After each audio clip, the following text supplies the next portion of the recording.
Saya perlu sampaikan, orang di hari kiamat ada 3 orang yang menyesal nanti. Yang pertama penyesalan abadi, itu adalah orang yang meninggal dalam keadaan kafir, musyrik ataupun munafik, naudzubillah. Jadi mereka menyesal karena mereka tidak bisa lagi perbaiki selamanya. Mereka masuk neraka khalidina fiha, kekal di dalamnya. Yang kedua, penyesalan orang-orang muslim dikenal dengan istilah usatul mukminin. Orang muslim atau orang mukmin tapi masih banyak dosanya. Waktu ditimbang amalnya hari kiamat, dosanya lebih berat daripada amal solehnya, sehingga dia harus masuk neraka dulu. Ini juga dia menyesal, karena 1 hari saja disiksa itu berat sekali. 24 jam non-stop, malaikat tidak ada istirahat atau ngantuk, dipukul, disiksa terus. Apalagi kalau 1 hari waktu akhirat sama dengan 1000 tahun waktu kita di dunia. Golongan ketiga, yang ini kalau golongan 1 sama 2 kita berharap insya Allah kita tidak ada. Tapi golongan ketiga ini mungkin masih banyak orang yang bisa masuk di situ. Yaitu penyesalan sebagian ahli surga yang sudah masuk surga, ya, karena mereka biasa melalaikan ibadah-ibadah yang sebenarnya kalau dia kerjakan selama di dunia, kayak baca Quran, kayak zikir, kayak sedekah, kayak majelis ilmu, jenguk orang sakit misalnya atau bantu orang, itu bisa membawa dia ke derajat di sana. Tapi dia nggak sampai di sana karena dia malas. Dia nggak mau sholat malam, dia nggak mau sholat duha, dia nggak mau sedekah, nantilah, gampang lah segala macam. Padahal ini sebenarnya bisa mengangkat derajat dia. Tapi karena dia tidak kerjakan, dia nyesal. Oh, coba dulu saya kerjakan, saya akan sampai di sana ya. Karena nanti di akhirat teman-teman di surga kita bisa saling mengunjungi satu sama yang lain. Kita bisa saling mengunjungi dan kita bisa lihat fasilitas orang lain, gitu kan?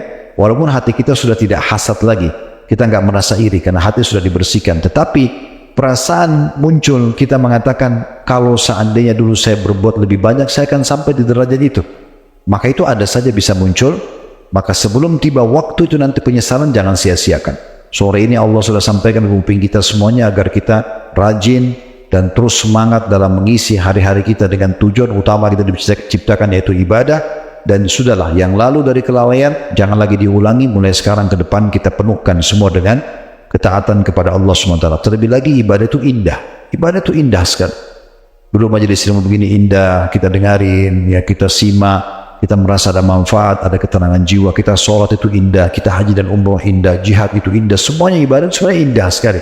Asal seseorang tulus mengerjakan, pasti dia akan merasa nyaman dengan ibadah-ibadah tersebut. Allahu a'lam. Oke, begitu saja teman-teman sekalian. Kalau ada benar dari Allah, kalau ada salah dari saya, mohon dimaafkan.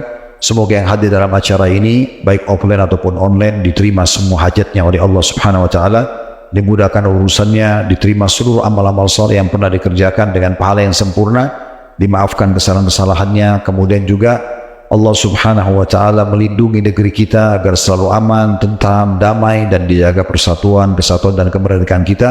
Dan Allah selalu pandu para pemimpin kita untuk menjalankan tugas dengan baik dan menjadikan kita masyarakat yang bergotong royong dengan pemerintah untuk menjalankan amanah dan juga perkembangan dan menjaga persatuan dan kesatuan kita. Dan selalu kita doakan saudara-saudara kita di Palestina sedang tertindas dan dimanapun di muka bumi, semoga Allah ikhlaskan niat mereka, terima para syuhada mereka, bolehkan Islam di tangan mereka dan tangan kita semua, dan semoga Allah ikut sertakan kita bersama mereka di pahala, baik dengan doa, dengan harta, juga dengan jiwa kita. Dan semoga Allah menyatukan kita semua di surga Firdausnya tanpa hisab, mana disatukan dalam majlis ilmu yang mulia ini. Allahumma amin.